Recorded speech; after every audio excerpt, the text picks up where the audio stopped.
দর্শক আসসালামু আলাইকুম। আজকের এই ভিডিওতে কি শেয়ার করব থাম্বনেল দেখে তেমন একটা বুঝতে পারেননি। আমি চাইও নি যে থাম্বনেল দেখে কেউ বুঝুক। আমি চাই যারা YouTube এ নতুন বা যাদের আগ্রহ আছে কোনো কিছু জানার তারাই আমার এই ভিডিওটার মধ্যে ক্লিক করুক এবং তারাই ব্যাপারগুলো দেখুক। তো যারা YouTube এ নতুন আছেন তাদের ব্যাপারে আমি ৫ টা অনুরোধ বলতে পারেন, নির্দেশনা বলতে পারেন অথবা উপদেশ বলতে পারেন। ভিডিওটি যেহেতু আগ্রহ নিয়ে আপনারা ক্লিক করেছেন, যারা ক্লিক করেছেন তারা ভিডিওটা কন্টিনিউ করবেন এটা বিশ্বাস। কারণ এই ভিডিওর মধ্যে আমি ৫ টি ব্যাপার আপনাদের সামনে উপস্থাপন করব এবং এই ৫ টি ব্যাপার যদি নতুন অথবা যারা অনেকটুকু আগায়ও গেছেন তারাও শুনতে পারেন বা তাদের ব্যাপারেও কাজে লাগবে। কারণ আমি এই ব্যাপারগুলো অনেক রিসার্চের পর বা নিজের ব্যক্তি অভিজ্ঞতা জুড়ে এই ভিডিওটা তৈরি করার চেষ্টা করেছি এবং এই পুরো ব্যাপারটা আপনাদেরকে জানানোর চেষ্টা করছি। তো দর্শক আমি ৫ টা ব্যাপার আপনাদের সঙ্গে শেয়ার করব। এই ৫ টা ব্যাপারের ৫ টা ব্যাপারই ইম্পোর্টেন্ট। ৫ টা ব্যাপারই আপনাদেরকে শোনার অনুরোধ জানাচ্ছি। তো দর্শক ১ম নম্বরে যে ব্যাপারটি আপনাদের সঙ্গে শেয়ার করব বা নতুন ইউটিউবারদের বা আমার বেলায়ও সেটা হয়েছে যে সাবস্ক্রাইবার আর ভিউ এর চিন্তায় ঘুম আসে না। তো দর্শক এই ব্যাপারটা আপনাদের মাথা থেকে সর্বপ্রথম বাদ দিয়ে দিবেন যে ভিউ, সাবস্ক্রাইবার এই চিন্তাটা আপনারা করবেন না। আপনারা সবসময় কনটেন্টের দিকে ফোকাস করুন।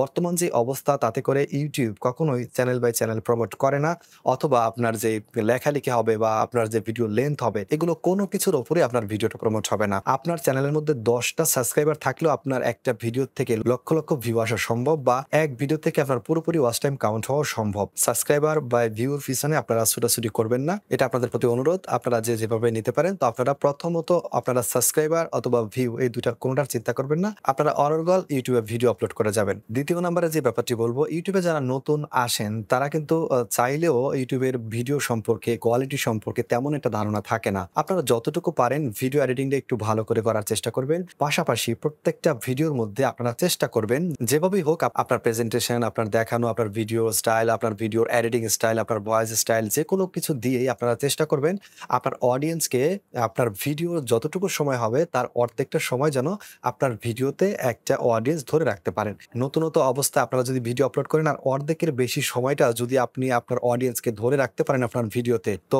মাস্ট আপনারা ৫০ থেকে ৬০ টা ভিডিও আপলোড করলে এটার একটা ভালো রেজাল্ট পেয়ে যাবেন। দর্শক এখন যে ব্যাপারটি শেয়ার করব সেটা হচ্ছে আপনারা টানা ৩-৪ টা ভিডিও খারাপ ভিডিও আপলোড করবেন না। খারাপ বলতে এটা অন্যরকম কোনো কথা না যে খারাপ বলতে আপনারা একটা ভিডিও আপলোড করেছেন সেখানে ভিডিওটা পারফর্ম ভালো পারেনি। সেখানে ক্লিক ভালো পড়েনি বা সেটার ইমপ্রেশন তেমন আসেনি। আরেকটা ভিডিও এমন আপলোড করলেন, আরেকটা ভিডিও এমন আপলোড করলেন। এমন যেন না হয় মানে ৩ টা ৪ টা ভিডিও যেন খারাপ পারফর্ম না করে। অবশ্যই চেষ্টা করবেন যদি একটা খারাপ হয় তাহলে কিন্তু পরবর্তী যে ভিডিওটা সেটার কিন্তু ইমপ্রেশন YouTube পাঠায়। পরবর্তী যখন আরেকটা ভিডিও খারাপ আসে ওই ভিডিওর ৩ নাম্বার ভিডিওর ইমপ্রেশনটাও কিন্তু YouTube পাঠায়। ৪ নাম্বার ভিডিওটা আপনি যত ভালোই করেন YouTube কিন্তু ইমপ্রেশন দিবে না। বিধায় আপনার ১ টা ২ টা ভিডিও যখন পারফর্ম ভালো না করবে তখন ভালো চেষ্টা করেন যদি আপনি শিডিউল করে থাকেন যে এটার পর এটা, এটার পর এটা তাহলে আপনি শিডিউল চেঞ্জ করেন নতুন কোনো ভিডিও বা ভালো একটা ভিডিও আপলোড করার চেষ্টা করবেন। দর্শক এরপর যে ব্যাপারটি বলবো এটা বললে হয়তো সবাই অন্যরকম হয়ে যাবেন, অন্যরকম ভাববেন আমায়। তারপরও বলছি যে আপনারা কখনোই চেষ্টা করবেন না যেন একটা ভিডিও ভাইরাল হয়ে যায়।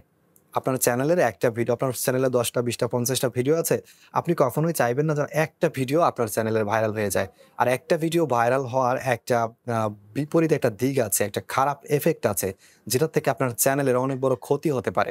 এটার বিস্তারিত ব্যাপার অন্য একটা ভিডিওতে বলব। তবে এইটুকু চেষ্টা আপনারা মাথায় রাখবেন না কখনোই যেন আপনার একটি ভিডিও ভাইরাল হয়ে যায়।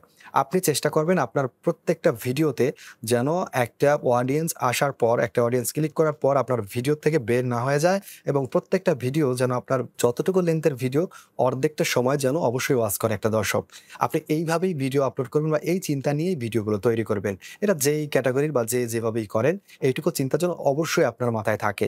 আর এই চিন্তা যদি আপনি মাথায় নিয়ে চলতে পারেন তাহলে ভিডিও ভাইরালের চিন্তা আপনার করতে হবে না। আপনি যখন ১০০ প্লাস ভিডিও ছেড়ে দিবেন তখন আপনার চ্যানেলের অবস্থা বা আপনার চ্যানেলে যে কি পরিমাণের গড় একটা ভিউ আসবে সেটা আপনি চিন্তাও করতে পারবেন না। আপনি বাদ দেন সাবস্ক্রাইবার আর বাদ দেন আপনার ভিউ। রেগুলার এভাবে ভিডিও আপলোড করতে থাকেন আপনি খুব ভালো একটা ফল পাবেন। ভাইরালের পিছনে কখনোই ছুটবেন না বা আপনি যেই ক্যাটেগরির বা যেই টপিকের ভিডিও আপলোড করেন, যেই নিশের ভিডিও আপলোড করেন, এক নিশের ভিডিও আপলোড করে যাবেন। কারণ ভাইরাল হতেই পারে। আপনার এক নিশে ভিডিও আপলোড করছেন, করে কারো একটা ট্রেন্ডিং ভিডিও দেখে আপনি ভিডিওটা আপলোড করে দিলেন, ভিডিওটা ভাইরাল হয়ে গেল। সেই ভিডিও থেকে ৫ লাখ বা ১০ লাখ ভিউ এসে গেল, আপনার ওয়াচ টাইম পুরোপুরি কাউন্ট হয়ে গেল। আপনার ভিডিওটা মনিটাইজেশন এর জন্য এপ্লাই দিয়ে দিলেন। সেখানে মনিটাইজেশন পেতেও আপনার একটা ঝামেলা হবে। কারণ নিশ আপনারা একটা ট্রেন্ডিং টপের আরেকটা ভিডিও আপলোড করেছেন, সেখান থেকে ভিউ এসেছে। মনিটাইজেশন এপ্লাই করলে কিন্তু এই ব্যাপারগুলো বেশি দেখে। রিসেন্ট আপলোড করা ভিডিওগুলো আর যেই ভিডিও থেকে সবথেকে বেশি ভিউ পেয়েছেন বা যেই ভিডিও থেকে বেশি ওয়াচ টাইম আসলো সেই ভিডিওগুলো। ভাইরাল ব্যাপারটা আপনার সব দিকেই খারাপ ইফেক্ট ফেলবে। আপনারা খেয়াল করে দেখতে পাবেন যে ১০,০০০, ২০,০০০ সাবস্ক্রাইবার আছে, একটা ভিডিও ফেললে ১০০ ভিউ আসছে। অনর্গল কিন্তু তারা ভিডিও করে যাচ্ছে। এটার কারণ কি? এটার অবশ্যই কারণ আছে। তো এই পুরো কথার এটাই অর্থ যে আপনারা কখনোই ভাইরালের পিছনে ছুটবেন না। আপনার এক নিশে একরকম ভাবে ভিডিও করতে থাকুন আর ভিডিওর কোয়ালিটি ভালো করতে থাকুন। ভিডিও কোয়ালিটি বলতে আপনার 4K 8K ভিডিও হতে পারে এরকম না। আপনার অনেক খারাপ বা অনেক আজবাজব ভিডিও কিন্তু ভাইরাল হয়, যেখানে একবারে ৩৬০ রেজোলিউশনের একটা ভিডিও, সেই ভিডিও কিন্তু ভাইরাল হয়। এর অর্থ এই না যে আপনার 4K 8K ভিডিও হতে হবে। আপনার যে কোনো রেজোলিউশনের ভিডিও হোক, কিন্তু ভিডিওর মধ্যে তথ্য দিবেন অর্ধেকের বেশি সময় একটা অডিয়েন্স যেন আপনার ভিডিওগুলো দেখে। তাহলে এটার মধ্যে থেকে ভালো একটা ফল আপনি পাবেন, যেটা আপনি চিন্তাও করতে পারবেন না। দর্শক, এরপর যে ব্যাপারটি বলবো, একটা ভিডিওর মধ্যে সবচাইতে বেশি ইম্পর্টেন্ট যে ব্যাপারটা, সেটা হচ্ছে থাম্বনেল এবং টাইটেল। কারণ আপনার ভিডিও কোয়ালিটি হাজার ভালো হোক, আপনার থাম্বনেল ভালো না হলে কিন্তু কেউ ক্লিক দিবে না। আর ক্লিক দেওয়ার পরে তো আপনার ভিডিওটা ওয়াচ করবে। এজন্য আপনারা ভিডিওটা যতটা চেষ্টা করে একটা ভিডিও করবেন, যতটা সময় নিয়ে বা যতটা পরিশ্রম করে আপনারা চেষ্টা করবেন, তার ঠিক ততটা গুরুত্ব দিয়ে আপনারা একটা থাম্বনেল মেক করবেন। কারণ থাম্বনেল যদি ভালো না হয়, আপনার ভিডিওতে যত তথ্য দিয়ে থাকেন, যত সুন্দর ভিডিও হোক, যত কোয়ালিটির ভিডিও হোক, থাম্বনেল ভালো না হলে একটা অডিয়েন্স কখনোই আপনার ভিডিওতে ক্লিক করবে না। আর যদি ক্লিক না করে, সেই ভিডিওর কিন্তু রিচ বা ইমপ্রেশন ইউটিউব দিবে না। আপনার ইউটিউবের ইমপ্রেশন রিচ পেতে আপনার অবশ্যই থাম্বনেলটা ভালো হতে হবে। আর থাম্বনেল ভালো হলে ক্লিক করবে, আর ক্লিক যদি করে, আপনার ভিডিও যদি অর্ধেক টাইমটা ওয়াচ টাইম ধরে রাখতে পারেন, একটা অডিয়েন্স আসলে অর্ধেক টাইম যদি ভিডিওতে ধরে রাখতে পারেন, তাহলে আপনার ভিডিও অটোমেটিকলি অন্য আরো ৫০০, ১,০০০ মানুষের কাছে পাঠাবে।